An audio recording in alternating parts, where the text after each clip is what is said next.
tole yigda hala ye ngui intinde le keli yom hala ye nyuke ingim yom kiki ngem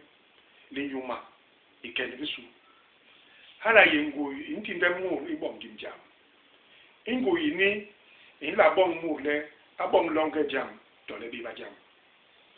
ngimbo inyibe gwel bomere hala we ba yibe wur ma hangol ingera bambong jam toli lam toli be